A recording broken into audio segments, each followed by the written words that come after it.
Aujourd'hui, ce qu'il fallait faire, c'est le Congo qui gagne. C'est le Congo qui gagne. Moi, je pense que même effort, d'autres artistes aussi travaillent. Ils veulent aussi faire plus.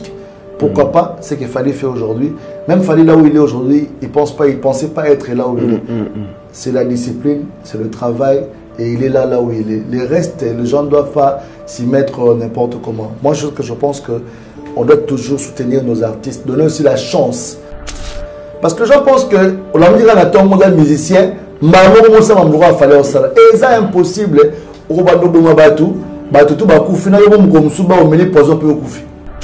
Avant le 25 novembre, Congolais morts au Bétanarène. Avant le 25 novembre? Non, je pense pas. Bon, bonne chance d'abord aux vieux, avec tout le respect. Mais moi, je pense que avant ou après, mais et moi, on a une place sur la plus grande salle de France. Et là, la fierté, tout marathon quitte. Ceux qui avaient des bossos, mais c'est mon gars, ils ont calculé. Mon lélé a un programme calculé. Et puis, il fallait habiter mon bon donc, aïebi que déjà, availlé, Congolais Morazate. Respect à Quadra, respect à Fally, mais je pense que Fally, jusque-là, jusqu'à preuve du contraire, on a vu l'affiche, les billets sont presque finis, donc sold out coming. On a le clip, il y a Eloko. Robinho et Gaz Mawete. Ouais, Nathalie clip. En tout cas, je suis un peu, excusez-moi, un peu déçu. Et par rapport à Bakulumba, encore il fallait plus Nzadi. Surtout quand Nzadi dans les gars, on a l'artiste. Mais la vérité, c'est la Nzambe et bien les arapas in the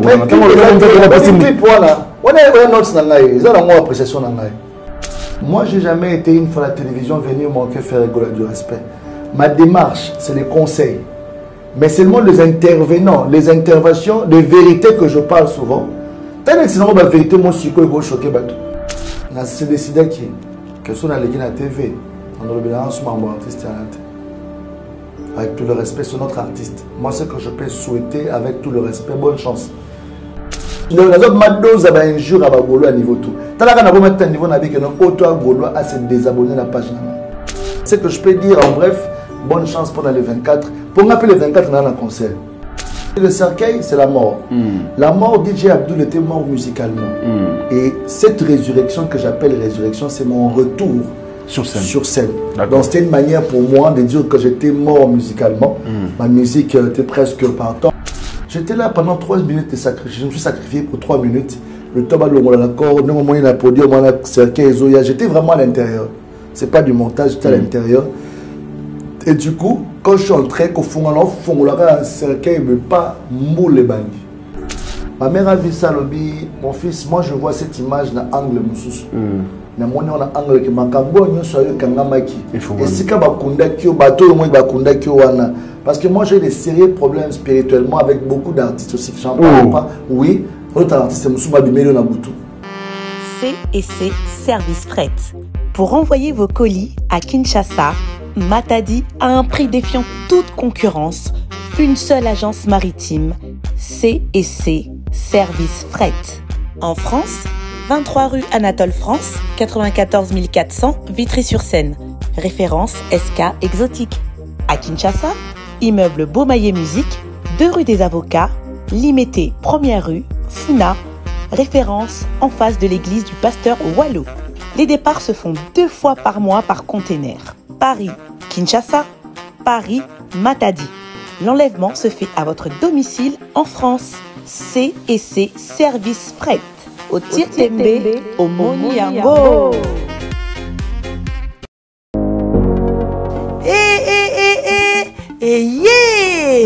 Nini lisusu Toronto City VIP de Maluku lisusu Banaki, Bana Braza, pe partout na mokili mobimba.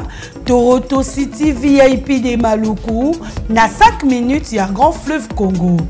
Ndeko papa, ndeko mama, mwana poto, olingi otonga ndako na yo na bisika ya kimia, olingi opema malamu. Toronto City VIP de Maluku ye wana po na bino ezali côté Kamabele à 20 mètres sur 20 na tel moke ya papa wana poto ba diaspora nyonso olingo s'investir na mboka na yo Toronto City VIP de Maluku epesa to ezoteka ba espace kitoko toza 5 minutes ya mai atuni tala lo bansa mutema toko koma place oza ndenge nini yeah tolonga kolongwa place Lazare tio mona presse to pasola nzela tala ngai muninga mbongo mukie mena panika wana 20 sur 20 olingi oliambisi ba fruit na talo moke kimambango welela zwa mabele na yo na Toronto City VIP de Maluku. Tozali pembeni ya zone économique ya Maluku, pe pembeni ya cité Vodacom. Pona ozwa esika na yo na Toronto City VIP de Maluku, eza simple. Benga Papa Willy Mafuta na numéro oyo +1 90 57 30 15 40. Toronto City VIP de Maluku. Esika esengeli pona moto nyonso apema na kimia e. Bana poto, venez voir Toronto City VIP de Maluku et vous allez être voisin de tout ça. Vous allez vivre tout ça. C'est formidable, c'est tout simplement formidable. Waouh. Qui a dit que Bandoule Kozonga te chez Djonga 3 azongeli base na ye na Paris oyo yesika bozalaki kolia komela pe koyoka ndule na niveau ya 2 fois te boyeba ke bilenge zongi na Paris na niveau ya kosakana te chez Djonga 3 awa chaque week-end bilenge zongi ya ndule à partir ya le 17 février 2023 ouverture officielle ya Bandoule Bokozwa chaque vendredi Suzuki Luzubu 4x4 grands chanteurs de mon pays à partir de 20h jusqu'à l'aube. Pe samedi, bokozwa CNN Alligator na baninga tout awa boko sepela joli kitoko. À partir de 20h jusqu'à l'aube. Pe dimanche sombele souka bisanga. Bokozwa Nokolias, Emile alias de Mingongo, la voix qui cloche et longo na wenge. Poussana tovanda en matinée live. Oyo ekobanda à partir de 18h tina minuit. Kasi tunanga inini. Kaka ceux qui aimaient la CDC. Mbala moko night club to boîte et fungwami à partir de minuit. Ti ba 5h avec DJ Bobo. Oyo akosepeli sabino na Bandoule pe na ambiance ya kitoko. Malolo. Oui frère, Babi Djonga. La Congolia. Futur. Hein? Nous te reçons la 50 boîtes. La Katakin, c'est Djonga. Chez Djonga Twanga Nantaba, Ezwami na adresse Oyo, Noisy le Sec, Nassime McDonald, numéro 25, chemin de Grou, 93 130, Ozamo Bimba. Chez Djonga Twanga Nantaba, Yangonde Zali mo boko ya ambiance, na kati ya Paris, pe na France mo Bimba. Bana King, Bana Dar es Salaam, Bana Poto, Bana Mokil Mobimba, Cité Asse Moko, Afrique Info, avec Frank Stemai, Yandankala, Twende. X-Bass, Marandura, Frank Stemai. Action. Chers amis fidèles internautes, bonjour et bienvenue. Excellent début de week-end, début de semaine, pardon. À chacun et à tous, merci pour la confiance et la fidélité. Je vous souhaite une excellente condition télévisuelle, bien sûr, en compagnie de l'Africa Info, partout où vous êtes à travers le monde. Alors, grand merci à notre sponsor qui s'appelle Fabrice Guitanvou, qui nous regarde depuis l'Afrique du Sud. Et sans oublier nos partenaires, en commençant par l'espace Parc des Princes, ici à Kinshasa, dans la commune de Kasavubu sur 26 avenue Chikapa. La référence ex-Lazamba Playa. Rendez-vous là-bas pour passer bien sûr le moment ici à Kinshasa. Vous trouverez une boîte de nuit, vous trouverez également un restaurant 5 étoiles, mais pourquoi pas aussi des chambres d'hôtel de luxe pour vous accompagner. À Paris, nous avons le restaurant Djonga. Aujourd'hui, nous avons le restaurant Djonga 3 à Noisy-le-Sec sur 25 avenue de Crou. Donc voilà, vous allez bien sûr trouver le restaurant Djonga 3 et puis chaque week-end nous avons des productions scéniques toujours à Paris sur 31 rue Marcadet Poissonnier à la place Château Rouge Nous avons la seule agence la plus sérieuse de l'Europe. Vous trouverez bien sûr WFS avec Diesola, Ipapizola. Rendez-vous là-bas pour fréter vos colis, mais aussi faire vos transferts de fonds en toute quiétude. C'est l'émission Face à Franck qui va recevoir pour vous un artiste, musicien et DJ, voilà, qui vous amène bien sûr de l'ambiance. Après, bien sûr, le festival DJ Mixte, qui a eu lieu bien sûr ici à Kinshasa. Et vous avez suivi les images, et surtout les images qui ont fait bien sûr le tour des réseaux sociaux. C'est les images bien sûr de DJ Abdul, le DJ chéri de la République, voilà, donc qui a fait son entrée au bord d'un cercueil. Et voilà, c'est toute l'Afrique qui en parle aujourd'hui, mais avec l'artiste, on va parler aussi de ses projets, mais aussi voir comment est-ce que bien sûr le monde culturel évolue aujourd'hui, parce que quelquefois on le reçoit comme analyste culturel, mais aussi artiste, comme il a aussi ses projets à lui. Il est avec moi ici, habillé bien sûr en Gucci. Et c'est que c'est quoi? C'est introduction bien. Merci, bonjour et bienvenue. Merci Franck Stemay, merci à toi aussi. Ouais, merci. C'est toujours un réel plaisir de passer chez moi, sur Africa Info, parce que j'ai toujours dit, mais là on est prêt. Non, moi, on n'est pas programme, mais bientôt le nouveau concept, toujours ici dans mon... Tout c'est la ramon, caca. En tout cas, la remise déjà prêt. La promesse est l'équipe. La promesse est l'équipe, mais Africa Info m'a parlé, quoi. Et puis, je salue tout le monde entier, partout où vous nous suivez.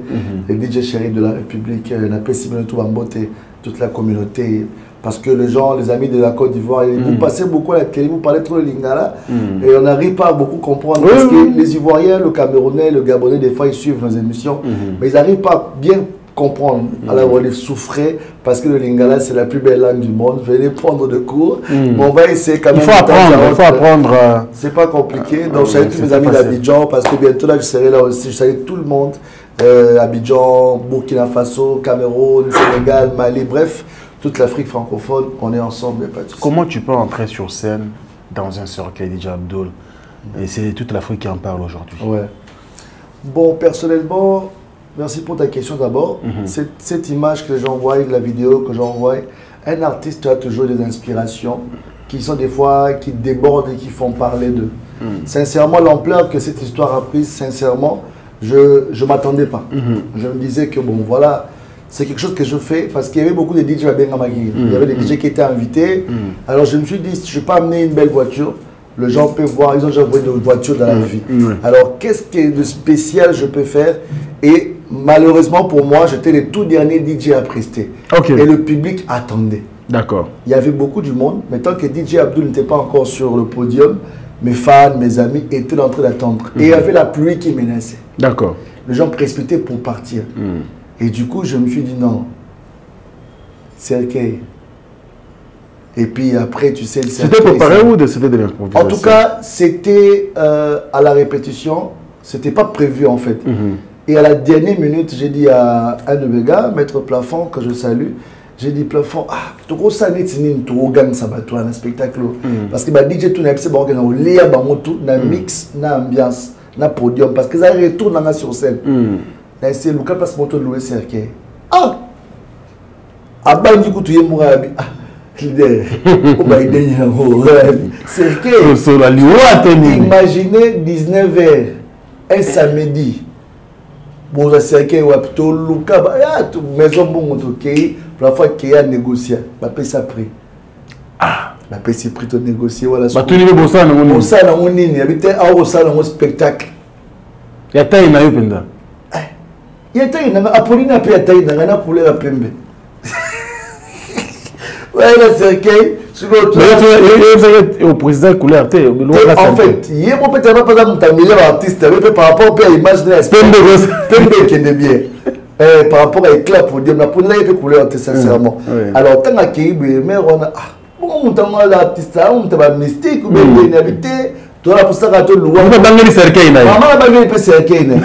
Donc du coup, expliquer ce que tout là, ce qu'on carré un siège, la tiré la carte, ce qu'on fait mettre ce qu'on a taxi moro et il y a type de siège ça pour tout qui. Taxi mais ni un voilà nous maintenant cercueil, bazo express, ça cercueil la carte.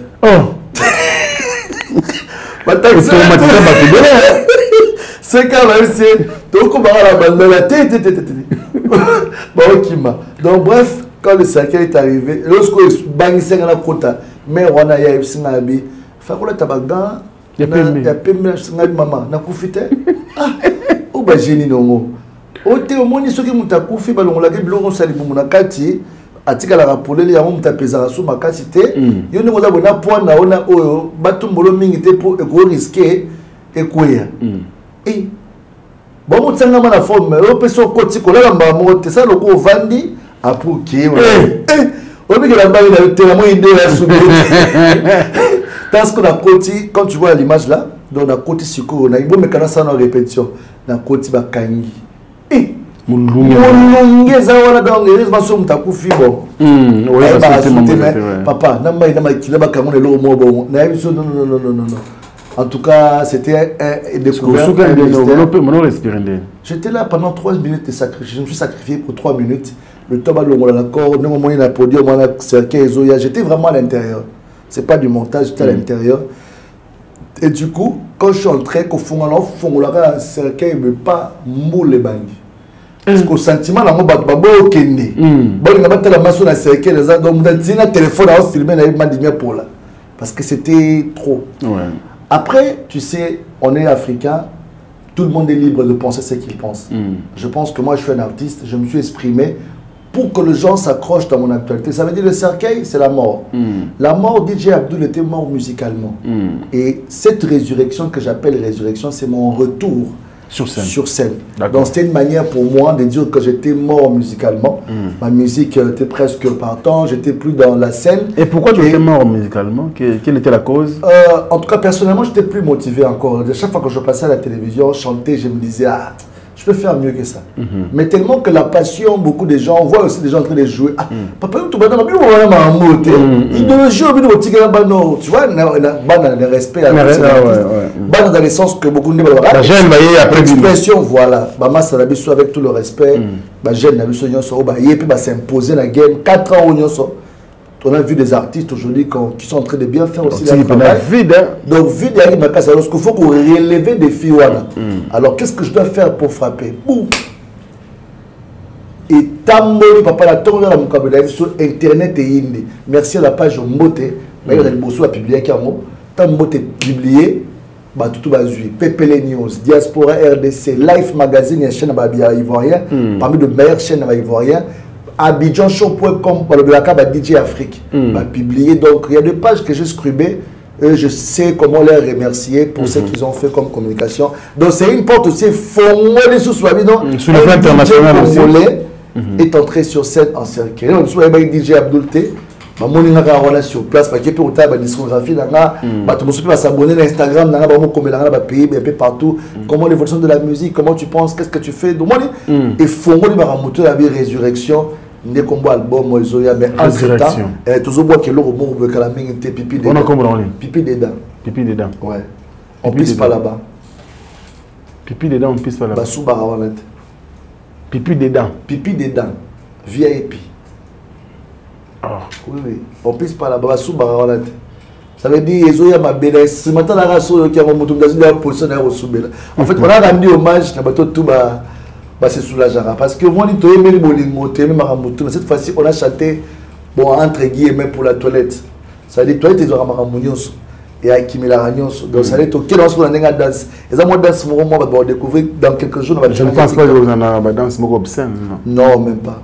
Même pas. On va vraiment veiller sur ça aussi. Mais c'est une musique d'ambiance qui va faire bouger les gens. Parce que moi, je suis après la position au Soubela.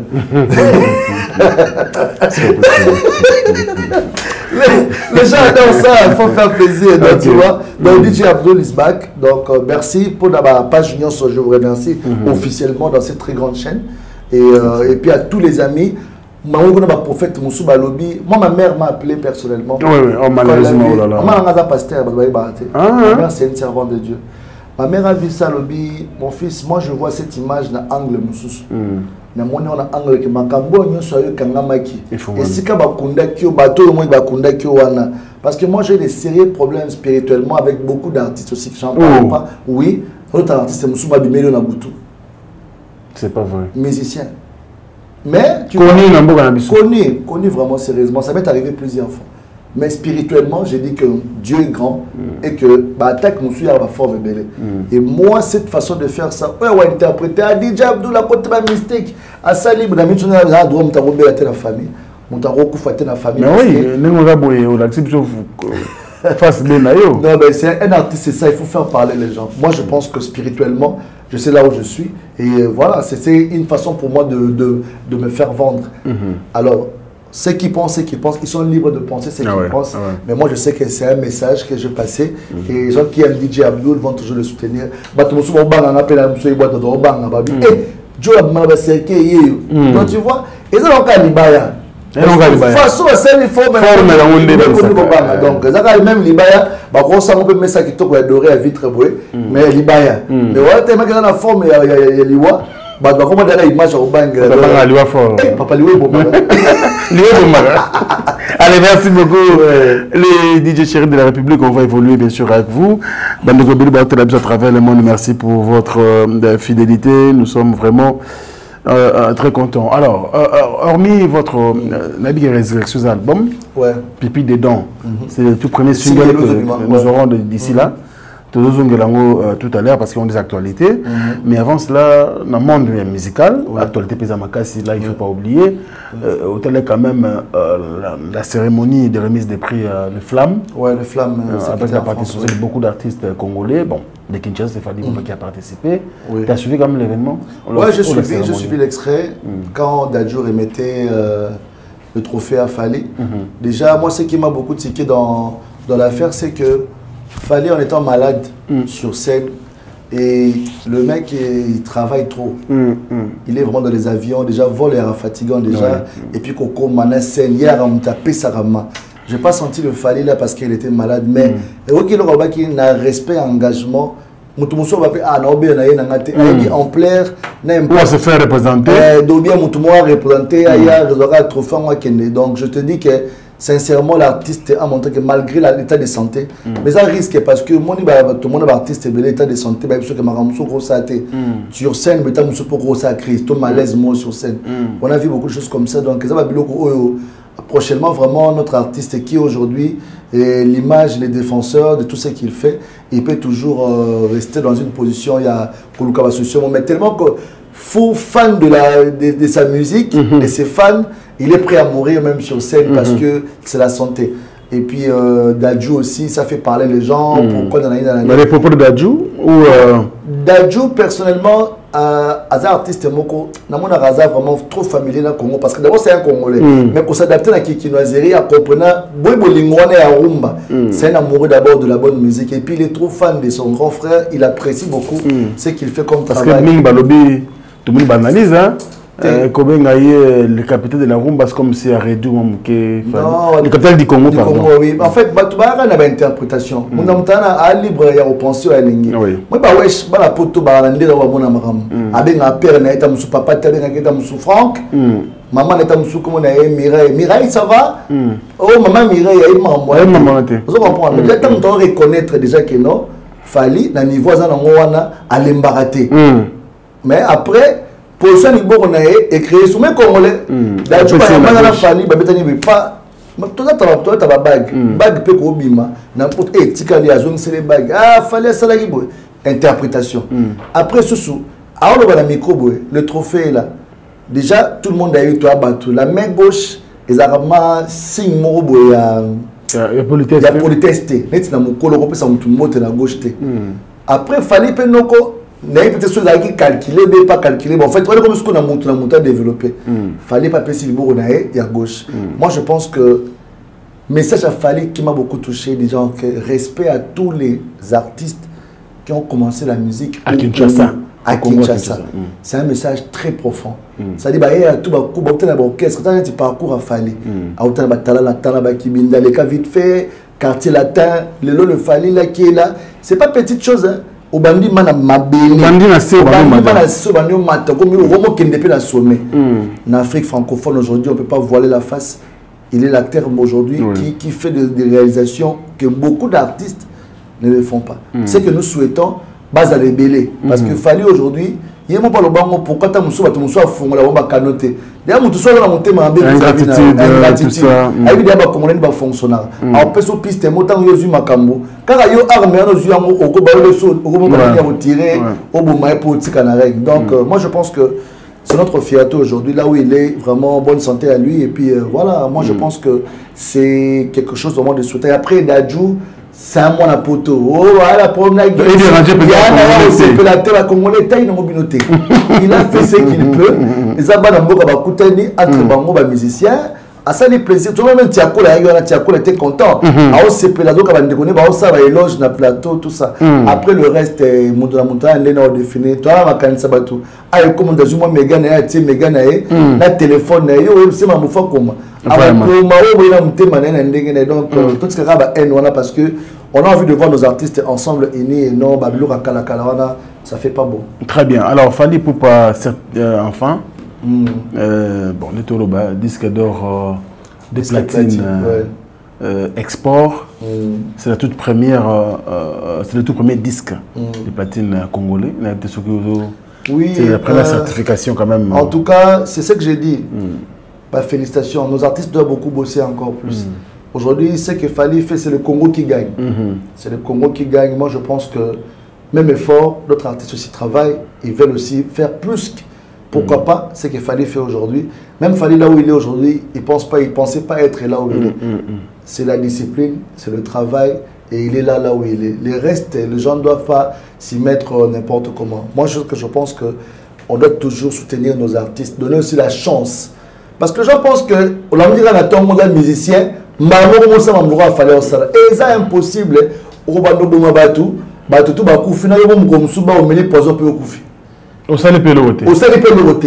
Donc ça veut dire travailler, multiplier et puis apprenez à être entouré par des gens bien qui maîtrisent l'industrie, qui connaissent comment faire vendre un artiste, de très bons managers, de contacts, des histoires comme ça. C'est ce qui fera le talent que tu as d'une manière ou d'une autre. Dans le Congo, est simité. Dans Brazzaville, dans le Sénégal, on va adopter.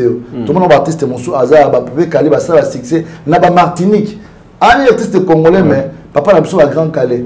Azar, maman a un monument dans la Cuba.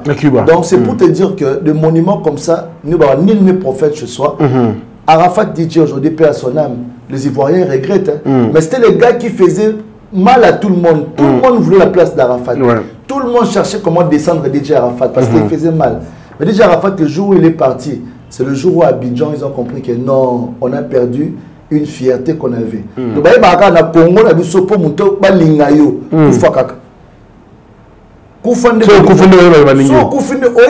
parce que vous imaginez que Moutoumousso a dans la carrière, à la soirée, pour poster ta affiche, à poster affiche à soirée, ils ont un problème. Mais, ça va être une moto bêtise, tout sextape m'aurait aimé. A ressomme melo méga mautin de la mutaka na été. Moutoumou a koufara raboy, ata yeba qui était. Mais la personne tant na bon moy. Tu postes raté. Nous avons aux entreprises et l'autre nom hors Macambo. Qui déjà tu as vu peut-être à part ma proche à publier moi photo à place. Jamais. L'autre fois même j'ai parlé avec un journaliste moro. Ah tu n'es pas Franck Stéma dans un restaurant Madame F. Ah papa. Non non c'est monsieur pas Franck Nandé. En tant que nous comme on a pris mission. Bref, c'est pour dire que donc les gens sont comme ça. Alors, toujours le rendez-vous Malamoko le 27 mai prochain. Fali sera au stade Massamba Débat à Brazzaville. Et puis, toujours à Malamoko, il y a eu Arena. En tout cas, ma bonne chance, Naël c'est toujours la fierté du Congo. Même à Tale Lopé, à Brazzaville, les types artistes belés de voir. On a une vidéo, on va soigner, ma mère, on va soigner, ma vie, Roga. Ah, mais. Roga, du problème. Roga. Tirer les chevaliers, il faut mettre la bise au stade. Si on met le stade, tu vois, ça fait un déclic. Il y a aucun artiste à Brazzaville au Abetatam sur le stade. Et puis c'est de voir après, fallait tu verras qu'il y a des artistes qui vous encouragent à affronter. Et là, on va ça, les campagnes bien. Est-ce que vous les problèmes, est-ce que vous avez prévu? Mais puis, on appelle Azamoutoumoulen et la Braza, Roga Missile que je salue. C'est possible, c'est faisable. Les lampadaires. Les lampadaires. On appelle ça Mota Troès Kazali, bon début de la semaine. Donc, Roga, c'est possible. Là, la discographie. Il a plus de 20 ans de carrière musicale. Des tubes, des classiques. Des tubes de classiques, beaucoup de choses en attendant. Je pense que le vieux est mieux placé. Tu appelles la Mati, la puissance, Tidial Mario, Diesel Gucci, le gars il s'appelle Afar Atena Fukushima, Bazomata, DJ Buxon, que je salue aussi, PCP félicitations pour la bébé Néa Sikala Paris. Donc voilà, tu vois, mouvement, mais la mouki qui est, artiste vraiment qui est, pour tout papa, donc game et la mouki m'a casse. Donc, la Brazzaville, hein? La Brazzaville. Donc la moussi. Génération Moroboeke. Pour avant, on va Roga. Mais l'autre, non, on va dire à faire la localisation. On a charisme. On a côté Tidial Mario. Donc, ceci dit que la génération montante, on peut signer le stade parce qu'il faut une discipline. Donc, c'est bien. Donc, fallait bonne chance pour le 27 et puis le 28. Et puis le 28, concert VIP. Voilà, bonne chance. Parlons aussi d'autres artistes comme Koffi Olomide. Qui continue bien sûr à nous... Bientôt là, cette semaine, nous aurons la date de son concert à Paris La Défense Arena. Mais ça c'est mieux déjà, on dirait aux mois d'octobre, au mois d'août. Parce que via le technique à Beta, c'est le premier Africain à Beta. Bon, Arena. Bon, bonne chance d'abord au vieux, avec tout le respect. Mais moi je pense que avant ou après, mais Beta et moi, on a une place sur la plus grande salle de France. Et ça la fierté, tout marathon quitte. Ceux qui ont des bossos, mais c'est mon gars, ils ont calculé. Mon élève a un programme calculé. Ils ont déjà timing, la planification. Si la personne est en novembre, c'est en octobre, c'est impossible. Mon élève a dit que non, il m'a coopéré, Joe, il a raté, il a raté. Si la personne a un programme en novembre, donc c'est que 10 novembre, date je ne pense pas. Et puis il fallait habiter mon bon donc aïebi que déjà availlé congolais morazate. Moi je pense, je dis pas et je confirme pas ici. Mais je pense parce que je suis événementiel. Je pense que avant le 25 novembre congolais morazate la reine. Avant le 25 novembre. Non, je pense pas. À moins que le contraire est là, je sais pas. Jamais été en France, mais au moins, j'ai jamais été en France, mais je sais au moins les activités qui se passent avec l'Internet. On sait, il y a de booking, il y a de tout. Il y a même des événements qui sont déjà en 2024, qu'on fait déjà la promotion depuis. Le français, bien les internationaux, les artistes de booker, ils préfèrent déjà Tamoussoumou dans 1 an. Il y a un concert déjà à une année, après c'est la date. Ça veut dire, R1 10 saisons à la Mobimba, il y a des activités, des fois qu'il n'y a pas de vacances, programme réalisé, tout le monde a hâte de la Gombe. Événement en 2024, en décembre, il y a une campagne. Cela ne dit pas que non. Je pense qu'on a un thème qui est un drapeau à Congo. Respect à Quadra, respect à Fali, mais je pense que Fali, jusque-là, jusqu'à preuve du contraire, on a vu l'affiche, les billets sont presque finis. Donc, sold out coming. Donc, tout ressemble à ce qui est là à Quadra, premièrement, ils sont là. Pourquoi pas aussi, mais je sais qu'ils ont été. Alors, comment tu peux dire ça? Oui, je ressens qu'ils ont été. Ils ont été. Ce pays, ils ont un Congo. Ils ont la fierté au Congo. Papa na moi, ils ont la fierté de la musique au Congo. Très bien, ils ont la fierté de la musique au Congo. Bien, alors, Ferrego là, enfin, il m'a quitté un stade de martyrs. Hier, on a suivi sur sa page Facebook officielle Laura Tendance, qui est sa chargée de communication. Ça déjà live pour motiver, pour sensibiliser, pour booster encore la date du 24 juin prochain. Comment tu vois? La ville est bien calme pour... Bon, Franck Stelman, avec tout le respect que je te dois, Moni, c'est décidé que ce soit la TV, on doit le artiste. Avec tout le respect, c'est notre artiste. Moi, ce que je peux souhaiter, avec tout le respect, bonne chance. Parce que des fois, des choses que nous disons à la télévision, ça serait tout contre nous, mais avec des gens qui ne comprennent pas.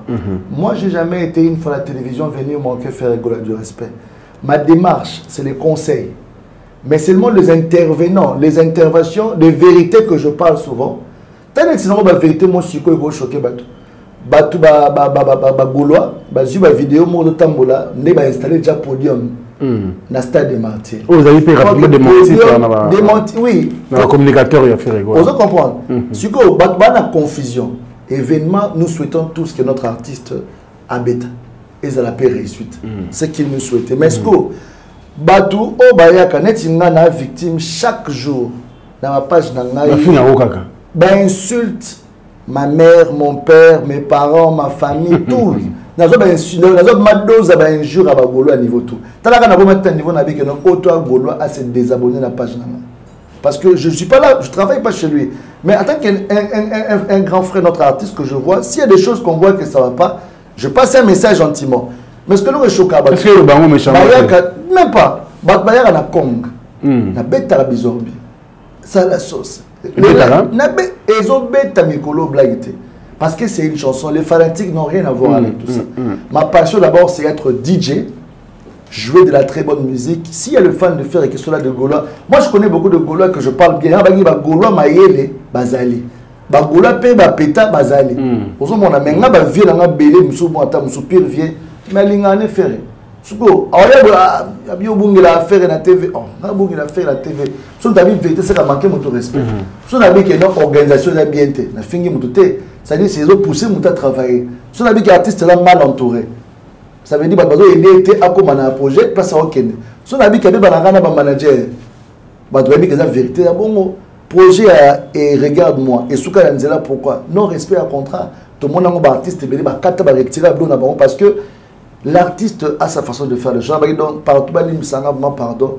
Sur la TV, on a un artiste pour un respect, pour un respect, mais ce que je peux dire en bref. Bonne chance pendant les 24. Pour m'appeler les 24, on a un concert. Les 24 jours. Mais les 24 jours. Changer date. Changer date. Bon, voilà, tout ce qu'ils ont fait, voilà,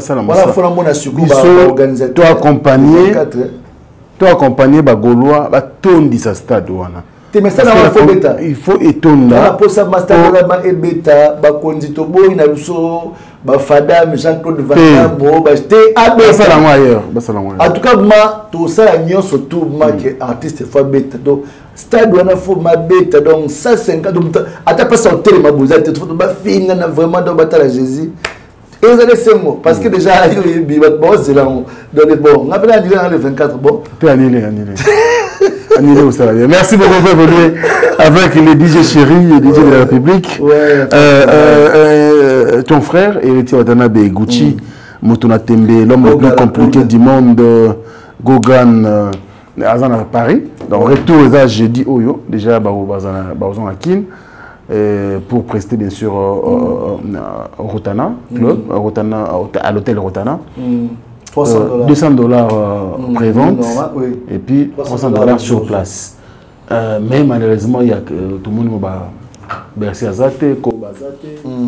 Bon, Olivier, il y a s'est décidé à Tikaye, gentiment. On a dit qu'il y a Joana et ça l'a donné. Oui, déjà, le départ, on a bien que bercer au Kimana. On a bien déjà.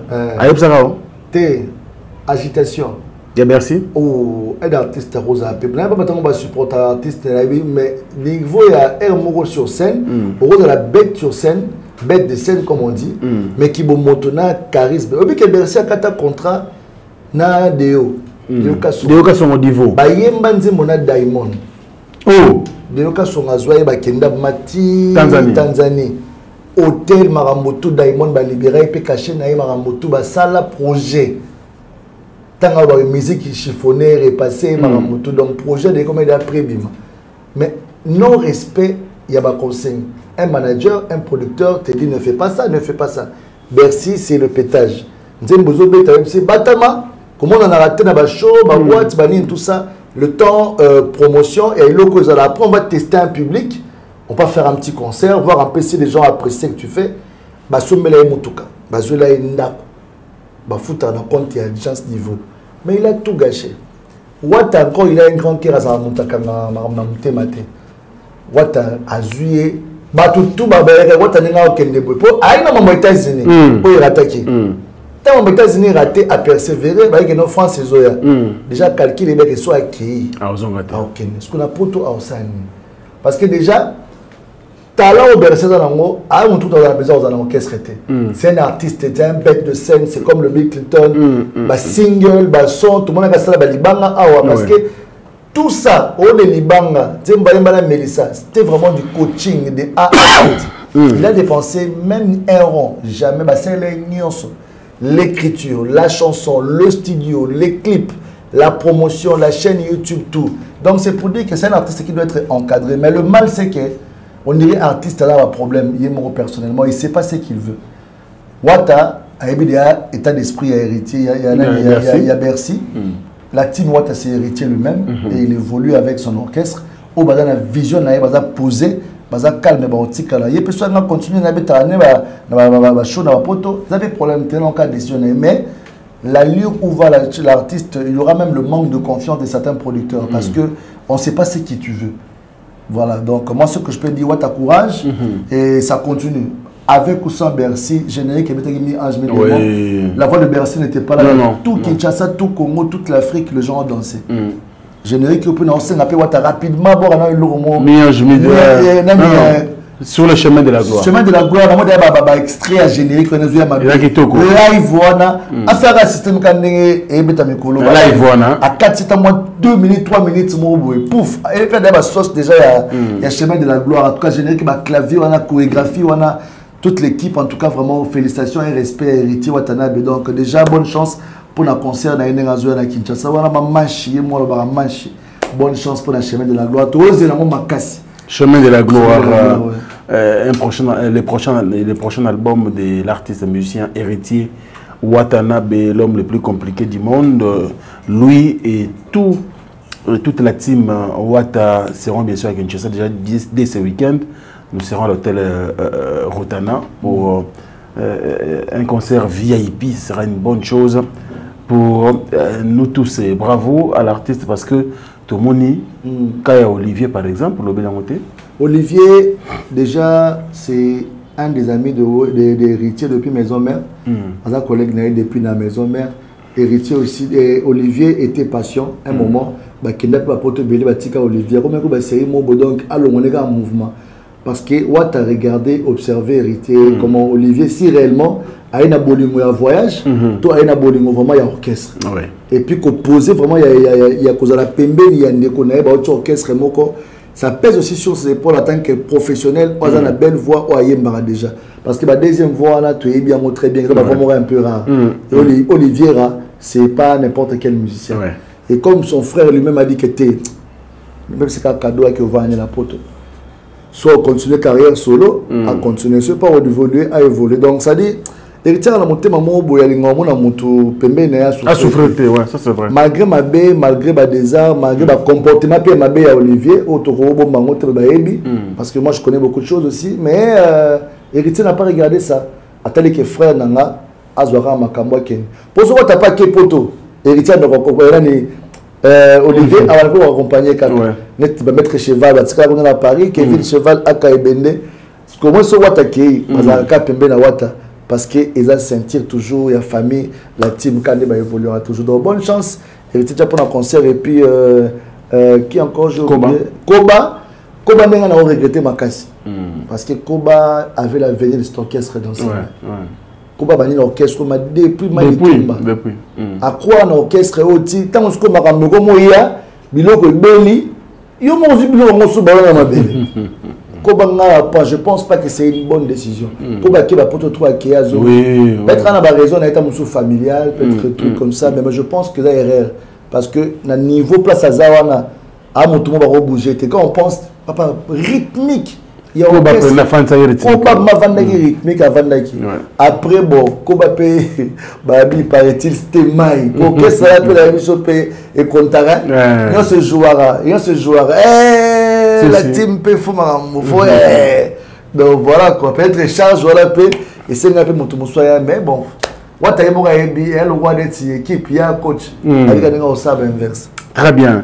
On va rapidement évoluer et puis voir de l'autre côté de. On s'en est papa chéri. Ah ok, merci. C'est les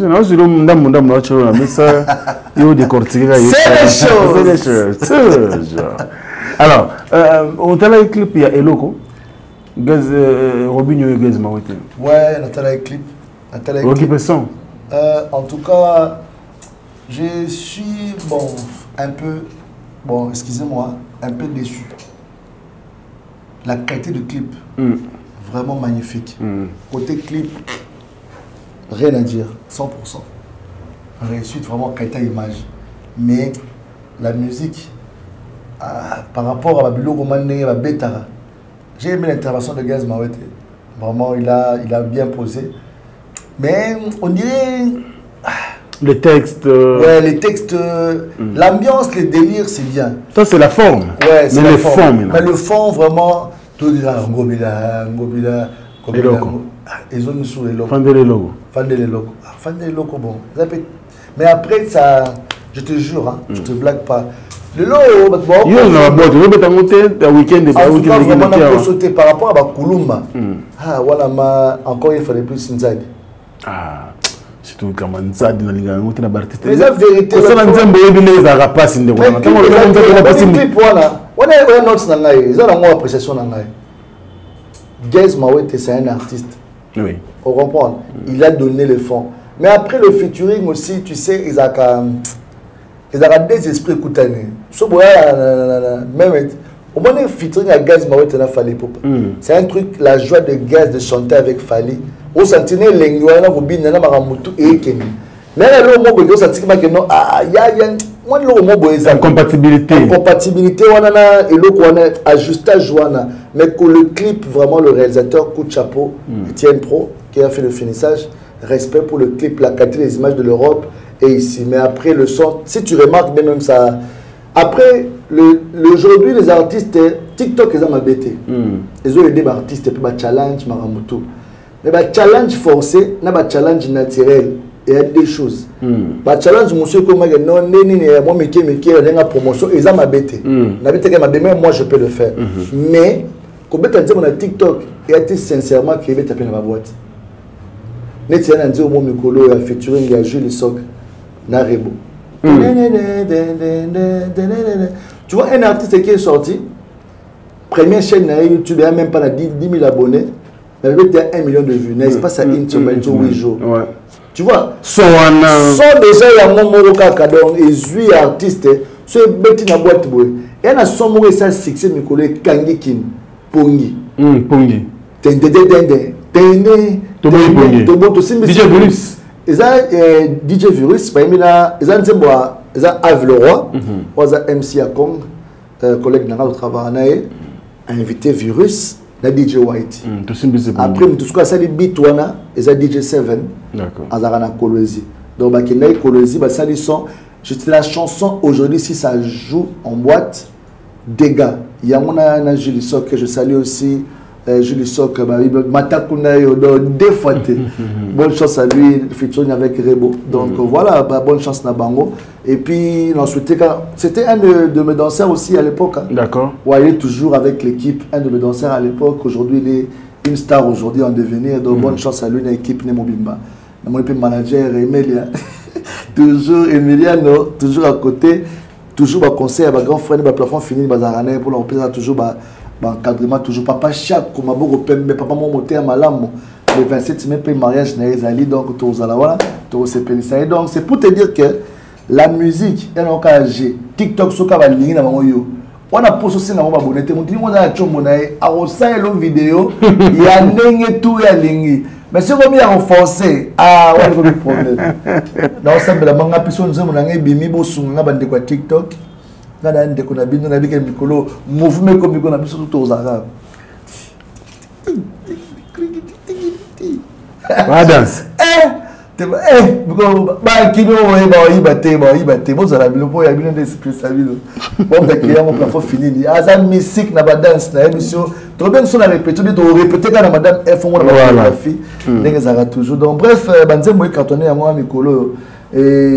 Voilà. Super, merci beaucoup na bande Koutou à travers le monde. Merci na président Spérosol depuis Belgique. Meraman Kota, l'Engilo le plus célèbre depuis Rotterdam. Donc il y a Vilo Pena Maramivanda Rotterdam donc bande Koutou Akuna Bambote Belé, Poitiers, ma page Mboka, toujours dans Rotterdam, Rota. On est ensemble, Bandeko Nyonso, Bazarana Bisokuna, et surtout l'association Riel Isungi, la présidence Perosol, le clin d'œil spécial à vous. Bon, Basungaka, orphelin, Bano Bazar orphelin, Tchangou, Maluku, Télé, Bazora Bango, tout. Mais dimanche, on peut aller faire plaisir aux enfants. Oui. Moi, musique, moi, musique, tu vas mettre les bangos. On a action, bon, en tout cas, moyennant 0 francs, on va accompagner pour accompagner les enfants. Ça l'a plusieurs fois, vraiment. Bon, nous Réel Isungi. En tout cas, félicitations pour l'initiative. Donc, vous avez un soutien dans ma casse. Donc, pour soutenir les bonnes choses parce que qu'on s'appelle ça orphelin, prière à orphelin, sourire à orphelin, et ça vraiment le Sambonza donc vraiment félicitations à Riel et que Dieu vous donne encore beaucoup d'argent, beaucoup des idées pour encore donner d'autres orphelins, beaucoup de choses. D'accord, merci. Le 28 mai, au Torozala Bissonion sur le 28, donc dimanche, à partir de 13h, Torozala dans la ville il y a 10, c'est toujours en Belgique, une petite ville de la Belgique. On a le 28 mai, le président Spero pour la réunion. Paris, on va aussi m'appeler. Venez à Djonga, Djonga, les boss. Venez à Djonga,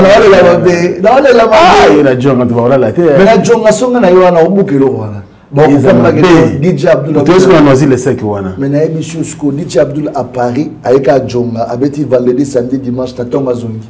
Lundi à zongi. Dégâts. Na isa mateke DJ mo maya DJ makambo maye vela nga jonga meke loko wana vie oza décider na okimatelo wa bercy okimatelo na makambo za protocole na tika comme ko monter na tika na te na okina zoni abetika tout na zoni lepe vela nga venitso na kenda ya zoni na ba messe bazongi ba ko c'est café room mazongi te bon café room makemia ouais. La maison mère, café room makemia. Ce qui c'est la vérité, bah il m'a le bazarana artiste à Kembi fort. Parce que hier mon père a trop courageux, t'as mal li trop. Artiste n'est pas à bon trop parler, n'a pas tout comme ça. Pour ça là qui danger ko batama et aux artistes a bimaraya comme on a ka show ba relation marambotu ko batama la bien temps ko marambe koti. Au lieu que toi là pour ni côté va fonctionner avec non mukeza. Aller à la TV difficilement, il n'est pas présent dans la show, tu as une soirée, la dernière fois la monnaie était ça fait combien d'années? C'est pas où la seule qui va te prendre, je rappelle ça, mon relation, mon beau qui nous a été, il m'ont reformé ça là où créé. Tant que tu couloir, moi qui m'a donné la Londres, là, on bien pour naï. Or, quand on bosse à la casale, parmi les artistes légendaires, on a pris la masse à ben tel a beaucoup de masse à des prix, pas un peu de la mission, aux hommes. Donc, aux États-Unis, donc c'est pour te dire que à ça il peut calculer on a dit mais il faudra qu'il y ait une bénédiction à Vincent. Il fallait pas une bénédiction à ma porte. La musique va bénédiction. Mais oui. Non, la bénédiction à Vincent. En tout cas, presque tout. La bénédiction à Vincent. Oui. Non, on a pas Maman Zolo Abdou. Bénédiction dans quel sens? On met que l'ongwa. Sur le lobby au longwe. Discours n'a pas longwe. Ingratitude dans la vie. Il y a le bien le rotin. À qui il il joue un rôle dans cet orchestre. Il n'est pas le premier, mon cher. Oui. Après, on 5 années, pardon. Voilà, donc là, on formule la mabé à encourager. Parce que, oui, quand on a un problème, on revient à Igwe que je salue. Le père spirituel, toujours, je te salue, Igwe. Viens mon rote. Mon rote, je vais à ma baie, donc, on peut se faire à toi, Igwe. Bon retour déjà, Kalaming était. Que soit un jour, mon rabbi. Tu as un problème dans l'ambassade de la France à Cap Mamambo. Kokima est avec raison. Autant Moussouboké, il y a une invitation à Mbaroua. Il y a une délégation à Mbaroua, il y a un bêta, un concert à Mbaroua, qui a un passeport de service. Ce que vous voulez expliquer, c'est que Moutou est distribué dans la même équipe. Et puis pire encore, c'est que vous avez une empreinte pour voyager à Baébi. Il y a une délégation. La délégation est tout la mousse. Donc, beaucoup ont un petit peu prochaine chance. À Batounia, Bakimara. Ok, Batoussou, Azana. Il y a plusieurs entrées, août, un concert, et puis voilà, on a un événement à la télévision. Et ça, ma démarche, on va conseiller. À moins que l'idée, il y a se défendre, pour Messia, pour tout ça, studio, lui, il est resté là-bas pour suivre quelques détails, mais il va revenir. Mais il y a un montant de la points. Donc là, c'est différent. Mais que au lieu de Chombo, namona ko tunani Masarali animateur la sonania presse d'Angola baké Cameroun na ba danseuse baki na Cameroun au président la retour à celle facha tumba bilamba ba danseuse elle a filmé moi film habita bi danseuse baki ba na fenêtre baki mi na hôtel na Cameroun bon ça ni quoi zo bilamba moto ba sundola ki appelle ça moto bakanda donc c'est pour te dire que congolais go ataka pointe noire rokima et ba tuba ba ponta ka défendre le terrain beti so yini na beti neya na Congo na émission ba baleli comment on a posé kende OK est-ce qu'on a montré que la Congo donc bonne chance à Igwe donc toujours très fort et moi dans mon sissa Igwe toujours donc le très fort. Bonne chance pour la suite quoi. Alors bonne chance pour la suite de quoi on nous regarde depuis la Belgique aussi. Diesel à London City. Diesel à London. Ouais, Moutounanga. Moutounanga est tongo. Depuis dans la maison, il y a des chaussures et où pour toi à l'époque dans Victoire. Il y a mon contact monsieur on a commencé à théâtre na ba po na ba Jani et motozo yana de la part Diesel la partenaire tout ça. Ba chaussures n'est-ce que notre Londres et était comme à Victor ba chaussures à solo son maman chaussures. Et puis avec Diesel aujourd'hui et puis c'est un courageux, grand courageux, très humble, très posé et puis il y a bien au sala. Et c'est que dans ça le plaisir Mikolo parce que Mikolo sont dans la télé photo de l'agence Nabiso au sur Tchekarasiko WFS. WFS. Les acheter rouge on so commis. En tout cas Diesel à London, Diesel à Paris, Diesel à World, na PC ba mota trop. Quand tout le monde en a parce que ma danger ba il faut déparer ça là bien. Ouais, dans ce il y a dans on basé belé. Dans la fan de B na Paris, na Bruxelles, dans la fan à Londres, Canada, dans le États-Unis, partout dans le monde jusqu'à diaspora ils donc dans ba projet ma c'est parce que mi koto ba to zongi pas spirituel je suis li tout vraiment qui quand on a côté la lumière c'est des choses c'est le gars essaie de mieux dans l'air allez nous allons aussi terminer avec Papa Chéri Jibem Piana l'homme qui a mis la patrie il a été film d'abord un clip à Bologne à Lobby na visio ouais clip Maï Lobby donc il sera pour la bataille en tout cas Papa Chéri kolata bon man a habité propriété à ben un clip pour habiter vie un bébé comme ça de 5 ans quelques ans t'as la mignon t'as la forme Papa Chéri Makambutu ok soit tu connais soit tu ne connais pas et puis ça il va moquer parler encore Bolo balisu Zebuka kangi terrain Bologna Lotobima et puis sans oublier banzembo bamusko ko yemba banzembo lokana karaoke ba concert chaque dimanche et comme ma keno ba yeba Papa Chéri kati boye binzemo mo ba yebi yango ba 50 ans ouais oloka ba océan de miel banzembo muso ezana na Papa Chéri ah non ayemi na yeba ba raisonner zali sim raisonner Soina, le big boss, c'est mieux vaut Kassenda que lui, Patrick Kassenda. Abi Abdul, bientôt je vais m'occuper de toi. Oh. Ah, t'as ce qu'on t'a bon à Canelio. Patrick Kassenda. Patrick, nous avons ma prière. Patrick Kassenda. Abdul, calme-toi, je vais m'occuper de toi. Occupons-moi ce qu'on a autour de occupation. Patrick Kassenda, son amoni trésor banza mayo. Toujours, amoni vient dans la Jola Souba, toujours Nathan, Patrick Kadogo, toujours Nathan. Donc voilà, BCBG, chaque dimanche, toujours une atmosphère. Papa Chéri, donc Makambo. Donc ça dit moi, ma patron, ma classe, ma patron, va dépenser chaque dimanche. Vraiment relax, moi chill. L'atmosphère tous les dimanches, Papa Chéri, l'infatigable. Bon, consommer toujours album, aux balles de match, meilleur album Papa Chéri, avec les beaux matin. Et la musique, t'es bêtise, qui n'a loisir, ça dit, bon, vendre sa dissertation, aux autres, pour comprendre le message, ça dit, jusqu'au temps, on va mettre ça, est-ce que tu connais Fachi?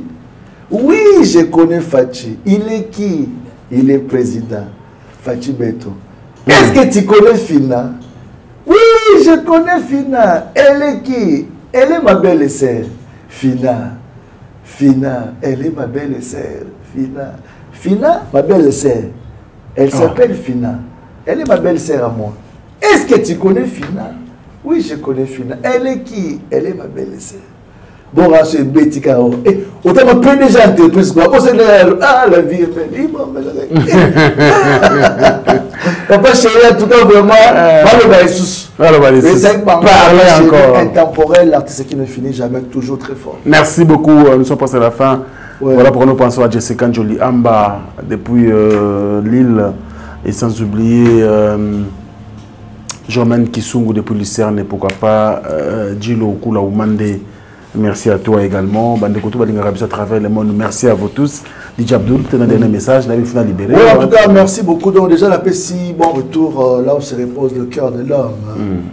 Nadège Lumière Love, bon retour à Kim. Donc, bon séjour et puis toute la famille. Et puis, sans oublier Baguera Francis Omekomo depuis Canada.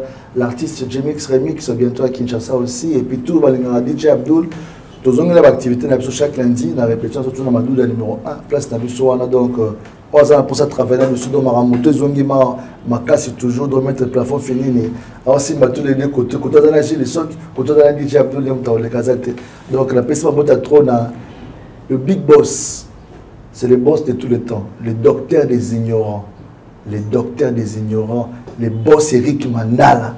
Assis la raté toujours Babota trop.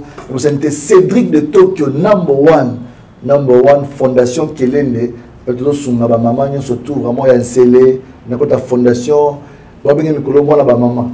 Cédric de Tokyo, la personne qui a Babota trop. Parce que la main était ma soeur au fond, ma soeur au Sarante. Donc on a pris si la moto Sikazali, la robot santé. Ridi l'umbe le tsunami. De retour en force. Hein? On a bien le tracteur. Pourquoi Bamodi? Hein? Il dit l'homme les tsunamis dans votre truc c'est Stana la personne mota trop sans oublier à toi tonton H Musengi la personne mota trop et la personne était Joël Motemo le fils de l'homme bon ce jour à Kinshasa nous était Junior Mops mon boss et tous ceux qui veulent être en contact avec DJ Abdul c'est le plus 243 il y a Willy Mouché le code mondial plus 243 9 00 311 311 plus de 143 9 00 311 311. Vous avez la fête, vous avez la manifestation, vous avez la possède DJ Abdul, avec quoi animer, mais mingi, vous avez rappelé la Kong chaque vendredi, samedi, dimanche. J'ai trouvé DJ Abdul au Kong Kinshasa, la PCI Motenabos Nanga, Idriss K, DDK, mon gérant, on c'est le mignon. Sans oublier David Angali depuis Paris, David Kalonji, on ne dit pas des dents. Salut à toi, mon frère. Tous les DJ de Kong, tous les amis, on est ensemble.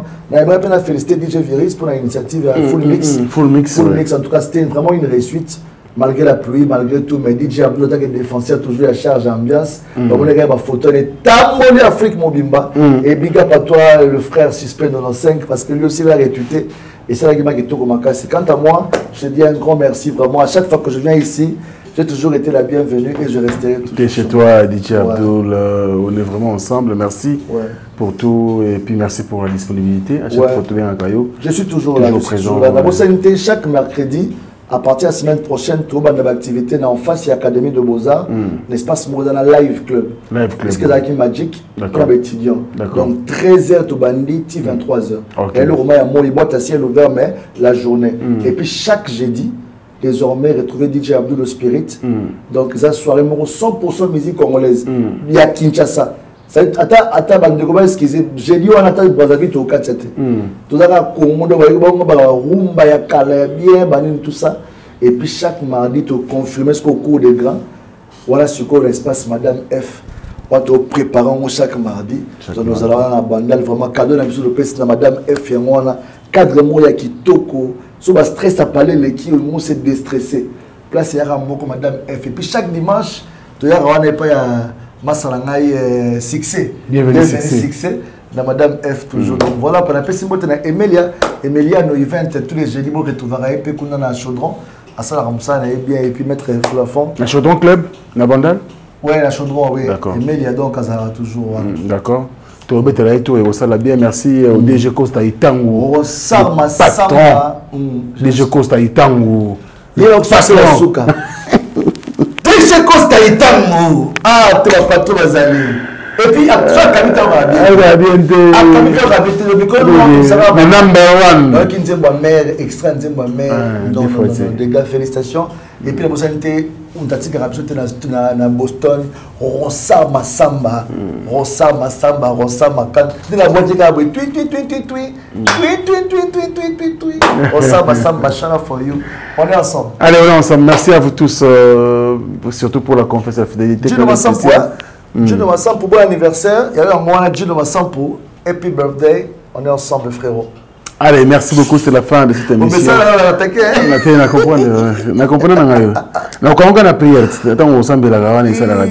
allez, merci beaucoup à notre sponsor Fabrice Guitan, vous qui est un peu souffrant. Fabrice Guitan, vous bonne guérison, on est vraiment ensemble. South Africa, Maboko. Ah ouais. Et il y a un père. Alors, tu as là, tu as katana. Babasila ndeni mutakata la ndeni pour ba immeuble to ngamakaka bakaka sikezo kota poison casque sereka champion na bangoto champion les sous poison casque sereka son a épé son album parce que a signé pe son moro OK DJ Abdul Azongier ya ngoba nzembe ko mosila poison casque sereka merci pour le soutien a lui a tout la babasila ga ndenge ni o fan castilla oh asila ndena OK sous Paris bon allez, on est ensemble, sans oublier le président Steve Mbouyi, le maréchal Steve Mbouyi, Horizon 2023, on est ensemble. On est ensemble avec DJ Abdul, c'est la fin de cette émission. Merci beaucoup à Gino Massam pour qu'il se coupe un morceau pour vous servir. Il a géré toutes les caméras des studios Gino Massam et puis très bientôt il fêtera bien sûr son anniversaire. Pensez à lui, quelques cadeaux se fera. Une bonne chose. Merci également à vous, excellents fidèles internautes, pour la confiance et surtout la fidélité. Belle semaine à vous tous. Je vous laisse bien sûr entre les bonnes mains pour la prière de clôture avec DJ Abdul. Bonne santé à tous. Éternel et Tout-Puissant, merci Père des armées, Maître des temps et des circonstances. Nous te remercions pour ces bons moments passés à travers cette émission. Je laisse tous les gens qui ont suivi cette émission entre tes mains. Tu es la source de la bénédiction de chacun de nous. Que les portes s'ouvrent dans leur vie, que les bénédictions les accompagnent. Et je laisse notre route aussi pour rentrer chez nous, entre tes saintes mains. Dans le nom puissant de Jésus-Christ, j'ai ainsi prié. Amen. Amen. Mon pasteur, au revoir. C&C Service Fret. Pour envoyer vos colis à Kinshasa, Matadi a un prix défiant toute concurrence. Une seule agence maritime, C&C Service Fret. En France, 23 rue Anatole France, 94 400 Vitry-sur-Seine. Référence SK Exotique. À Kinshasa, immeuble Beaumaillé Musique, 2 rue des Avocats, Limité 1er rue, Funa. Référence en face de l'église du pasteur Wallo. Les départs se font 2 fois par mois par container. Paris, Kinshasa, Paris, Matadi. L'enlèvement se fait à votre domicile en France. C&C Service Fret. Au Tirtembe, au Moniango.